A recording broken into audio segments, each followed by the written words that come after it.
cuando hay libertad. Qué hermosa es tu presencia, Señor, cuando los corazones están abiertos, dispuestos para recibir de ti, Padre. Bendícenos y ministranos, Espíritu Santo, a través de tu palabra esta tarde. Gracias, Señor, por este hermoso tiempo, por Cristo Jesús. Amén. Pueden sentarse, hermanos. Dios les bendiga. Voy a pedirle al grupo de alabanza que al término del sermón suban para que cantemos una vez más esta canción que servirá de fondo para la Santa Cena. Les saludo en el amor de Cristo en este día muy caluroso en nuestra iglesia, en nuestra ciudad, pero muy bendecido, porque mejor es un día en tus atrios que 1000 fuera de ellos, dijo el salmista, y creo que es una expresión para cada uno de nosotros que nos gozamos estar en la casa del Señor. Felicito a los hermanos que hoy se recepcionaron como miembros de la iglesia, y aunque no tuvimos la oportunidad quizás de abrazarles y de extenderles nuestras manos para felicitarlos y darles bienvenida, pero sientan el calor primero de la ciudad, ¿no? Y segundo, el calor humano, el calor cristiano de cada uno de nosotros. Hermanos, hoy quiero, con la ayuda del Señor, hablarles de un tema muy interesante que puede ser de mucha ayuda y bendición para cada uno de ustedes. Si llega un momento en que usted se siente muy sofocado por el cubrebocas, pueda bajárselo un momentito, respirar, no pasa nada. Mientras no se levante y esté andando y hablando, les doy el permiso de que se lo retiren tantito. Respire y después de un ratito se lo vuelva a subir para que nadie, ¿verdad?, se sienta que, mira, no. Vamos a hacer este ejercicio así con mucha confianza, hermanos. El poder de Jesucristo es el tema de mi mensaje. El poder de Jesucristo. ¿Cree usted que Jesús es poderoso? Es una declaración que bien pueda quedar en eso nada más, o en una declaración dicha para alguien, un adjetivo calificativo de decir de una persona: Jesucristo es poderoso, o el poder de Jesucristo. Pero no es nada más una declaración dicha por decir, sino es una verdad teológica, una verdad bíblica y una verdad personal en la vida de las personas, valga la redundancia, que conocen al Señor. Me preocupa mucho cuando una persona se dice cristiano y no vive como Cristo. Me preocupa cuando una persona se etiqueta como seguidor de Jesús y no conozca la doctrina de a quien está siguiendo. No lee la Biblia, no se involucra en la obra de Dios. Como dijera una ocasión una hermana aquí predicando, es un soldado sin cuartel, un soldado sin general, un soldado que libra una batalla solito tratando de salvar al mundo. Pero los que conocemos de Cristo, podemos hacer. Empezó con la guitarra, ya está listo. Los que conocemos a Cristo podemos asegurar que Jesucristo tiene poder, y no solo por lo que decimos, sino lo que Él dijo en su ministerio. Esta canción que acabamos de terminar de entonar dice todo mi mensaje, hermanos, y entonces por eso lo estoy llamando para que lo cantemos. Quiero que veamos primero en Lucas capítulo 4 versículo 16 en adelante. Vino a Nazaret, donde se había criado. Jesús de Nazaret, Él nació en Nazaret. Y en el día de reposo entró en la sinagoga conforme a su costumbre y se levantó a leer. Y se le dio el libro del profeta Isaías, y habiendo abierto el libro halló el lugar donde estaba escrito: El Espíritu del Señor está sobre mí, por cuanto me ha ungido para dar buenas nuevas a los pobres. Me ha enviado a sanar a los quebrantados de corazón, a pregonar libertad a los cautivos y vista a los ciegos, a poner libertad a los oprimidos, a predicar el año agradable del Señor. Y enrollando el libro, lo dio al ministro y se sentó, y los ojos de todos en la sinagoga estaban fijos en él, y comenzó a decirles: hoy se ha cumplido esta escritura delante de vosotros. Leer Isaías para un judío en la sinagoga era algo muy serio. Era algo que si se lee se tiene que expresar, se tiene que explicar. Pero aquí de Jesús no hubo tal explicación del profeta o para el profeta, sino dijo de él que esta escritura se estaba cumpliendo ante los propios ojos de los que estaban ahí en la sinagoga y en los oídos de quien lo estaban escuchando. Pero veamos, hermanos, ¿qué dice? ¿Qué dice esta escritura del profeta Isaías en cuanto al poder de Jesucristo? Primero, dice que el Espíritu de Jehová, el Señor, está sobre mí porque me ungió Jehová. Jesucristo, hermanos, es Dios. ¿Cuántos adoran a su nombre? ¿Cuántos lo creen? ¿Cuántos lo confesamos? Jesucristo, nuestro Dios, hermanos. Pero en la calidad de hombre, cuando Él vino a la tierra, Él vino realmente, hermanos, para hacer una labor salvadora, salvativa para ti, para mí. Pero esa obra no podría hacerse a menos que haya un ungimiento de parte de Dios, que haya un permiso de parte de Dios, que haya un respaldo de parte de Dios. Por eso Jesús, cuando lee esto, lo lee en primera persona hacia Él. O sea, se aplica a Jesús este pasaje. Haga de cuenta que si usted lee este versículo y se lo adjudica a usted en primera persona, por ejemplo, el hermano Álvaro que está aquí hoy aquí en la iglesia, pudiera adjudicarse este versículo y pudiera decirlo así: yo, Álvaro, el Espíritu del Señor está sobre mí, porque me ungió Jehová, y empieza a decirlo todo. ¿Qué tan válido sería el cumplimiento de esta escritura en la persona del hermano Álvaro? Pues cada quien puede aplicar la Biblia a su gusto como quiera, ¿sí o no? Pero el respaldo espiritual de esta palabra profética en la persona de Jesús cobró vida y poder. Por eso decimos que tenemos un Cristo poderoso. Por eso decimos: el poder de Jesucristo alcanza cosas, situaciones que a lo mejor tú y yo no tenemos claras, pero hoy con la gracia y ayuda del Espíritu Santo lo estamos viendo. Primero, el Espíritu de Jehová, el Señor, dijo Jesús, está sobre mí, porque me ungió Jehová, me ungió el Santo, me ungió el Todopoderoso, para hacer una obra que tú y yo no podemos. Y empieza la lista, hermanos. Primero, bueno, lo primero es el ungimiento de Jesús. ¿Usted se acuerda de cómo se llamó la mujer que ungió al Señor con un perfume de nardo puro, ungiendo, lavando sus pies? ¿Cómo se llamó esa mujer? María. ¿Se acuerda usted de esa figura, de esa historia? Preparó a Jesucristo para su muerte, pero no se está refiriendo a esa unción o ese ungimiento de un ser humano hacia Jesús. No. El ungimiento vino directamente del cielo hacia Jesucristo. Por eso defendemos a Jesús, por eso amamos a Jesús, por eso predicamos de Jesús, por eso decimos: hay poder en Jesucristo.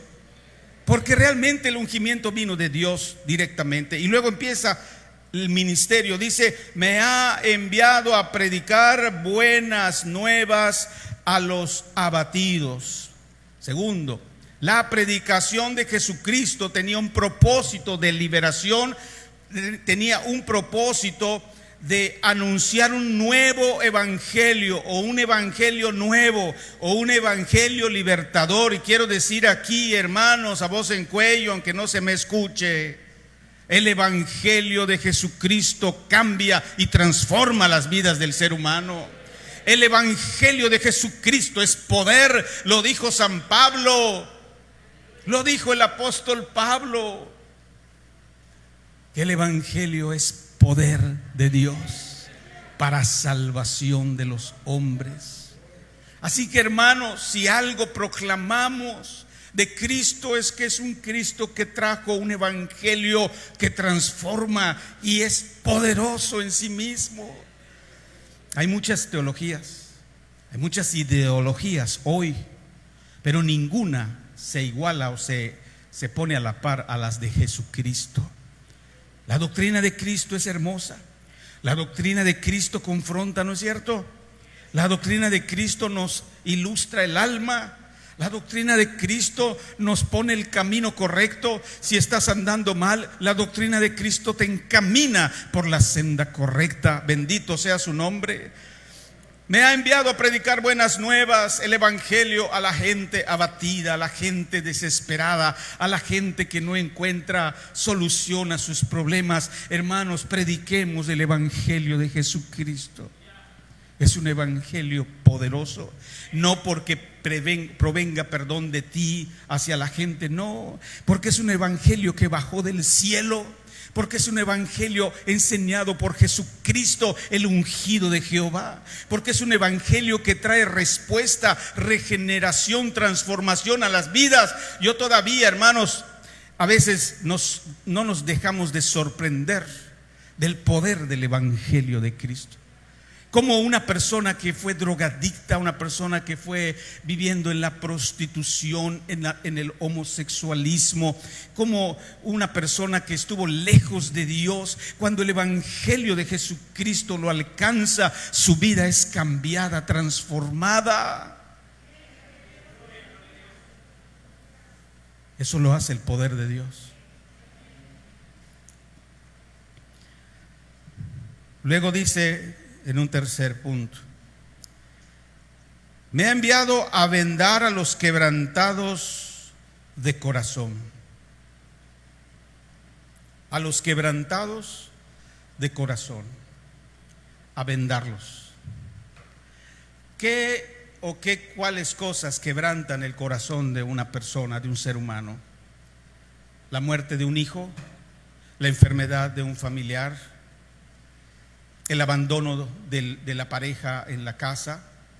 Esas son experiencias que viven los hombres y que rompen sus corazones, rompen sus anhelos.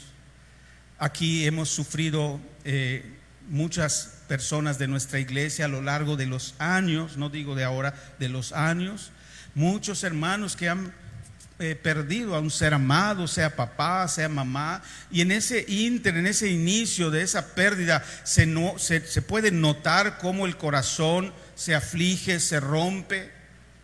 Pero bendita sea la palabra de Dios, bendito el poderoso Jesucristo, que es el que viene y nos venda, es decir, nos cubre, nos repara el Señor, nos alienta el Señor. ¿Cuántos hemos sido fortalecidos por el Señor, hermanos? Aleluya, aleluya. Sí, hermanos, hay que testificar que cuando hemos estado en tribulación, en angustia, la palabra de Cristo, el Espíritu Santo viene a nosotros y nos consuela, nos cura, nos sana, nos levanta. Ese es el poder de Jesucristo, el poder de Jesucristo. Y él decía: porque me ha enviado a vendar a los quebrantados de corazón. Esta semana platicábamos con la familia de uno de nuestros eventos en la iglesia muy tristes, que fue la muerte de una joven de 18 años. Y lo platicábamos recordando lo doloroso que fue en ese momento, lo difícil que fue para toda la iglesia, porque era una joven de nuestra iglesia. Pero no solamente por su muerte, sino la forma en que murió, lo que aconteció alrededor de esta joven, que tenía un corazón abatido, un corazón roto, y que quizá podemos decir no hubo la oportunidad para que el Señor la pudiera vendar. Porque yo quiero decirles que el Señor llega y toca la puerta y llama. Si alguno oye mi voz, abre la puerta, entraré a él, cenaré con él y él conmigo. Pero hay que abrir la puerta cuando el Señor venga a tocarla, hermano, hermana. Si Cristo está tocando a tu puerta, te está hablando y no has querido abrir, hoy, esta noche, yo te digo, tenemos un Cristo poderoso que viene a tu puerta y puede entrar y puede hacer grandes obras en tu vida. Aleluya. La cuarta cosa que Jesús hace es a publicar libertad a los cautivos y a los presos, apertura de la cárcel.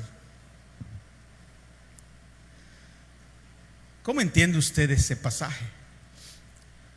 ¿Será que literalmente Cristo dijo: yo voy a ir a la cárcel del Cerezo y el que me reciba lo voy a sacar de ahí, que quede libre? ¿Eso quiso decir el Señor?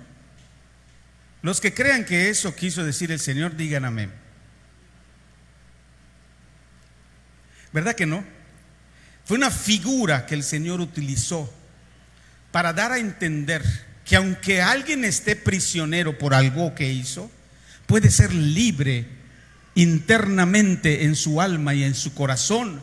Y a eso se refiere Cristo. Él vino a publicar libertad a los cautivos, y cuando habla de publicar es de decir, de exponer, de decir, porque no se puede pensar en publicación a menos que alguien lo quiera ver. Hay un lema en esto de la multimedia y la publicidad que dice: el que no muestra o el que no enseña no vende. Es verdad. Tú puedes tener un magnífico producto, pero si nadie lo ve, nadie lo va a comprar.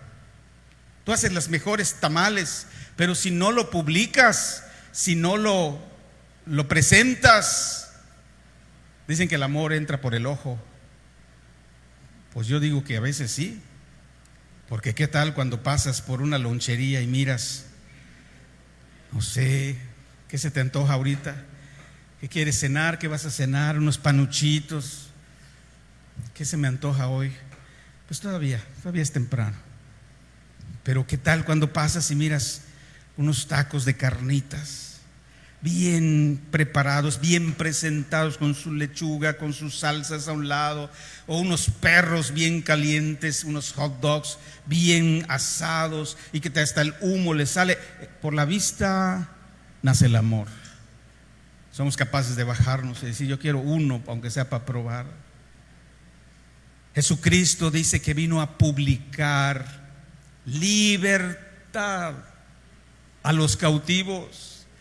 Quiere decir que la libertad de Cristo no está escondida, la libertad de Cristo está a la vista, la libertad de Cristo está disponible, la libertad de Cristo está el que quiera tomar la libertad, y habla de esta libertad, publicarla a los que están cautivos, y el hombre siempre pueda estar cautivo en su interior por pecados, por sentimientos, por anhelos, por cosas que quiso y no pudo adquirir, por deseos de su corazón y no pueda tener, y se sienta afligido. Y además dice: y a los presos, apertura de la cárcel, en la figura de que hay poder aún, hermanos, en el Señor. ¿Se acuerda usted que les prediqué hace unos días de la liberación de Pedro de la cárcel? Entonces yo puedo hilar este pasaje y decir: mire, ¿liberta a Jesús de la cárcel a sus hijos? Sí. La muestra, la liberación de Pedro. No así con Pablo, no así con muchos apóstoles, pero el meollo del asunto de esta declaratoria de Jesucristo es que hay libertad en él, punto. ¿Te sientes aprisionado por algo? Deja que Cristo te liberte. Amén. Quinto, verso 2: a proclamar el año de la buena voluntad de Jehová, el día de la venganza de nuestro Dios, a consolar a todos los enlutados, mucho más ahora en este tiempo. Englobando esto es que Jesús es consuelo. Jesucristo es el consolador para nosotros a través del Espíritu Santo. Hermanos, esta noche pudiera seguir hablando de este libro de Isaías, pero hasta aquí llego. Quiero enfatizar, si hay alguno aquí en este lugar, entre nosotros, estás enfermo, Jesucristo es el sanador. Lo acabamos de cantar. Si algún joven está aprisionado en la pornografía, Jesucristo te puede libertar. Si algún joven está aprisionado por un amor imposible, Jesucristo te puede librar. Usted estaba esperando, joven. Jesucristo te la puede dar. Cada uno pide de acuerdo a lo que quiere, ¿no? Lo que necesita. Cada uno habla de acuerdo a cómo le va en la feria. Y los jóvenes, pues es su mayor anhelo. Andan buscando a la sierva. Amén. Andan buscando a la sierva, andan buscando al siervo. Aquí hay varios siervos, aquí hay varias siervas. Si hay algo que estás anhelando, pídeselo a Dios y deja que Él supla esa necesidad. Por eso yo digo, Jesucristo es el libertador. Jesucristo es el sanador. Jesucristo es el proveedor de nuestra vida, de nuestras necesidades. Jesucristo es el que sana nuestras heridas del corazón.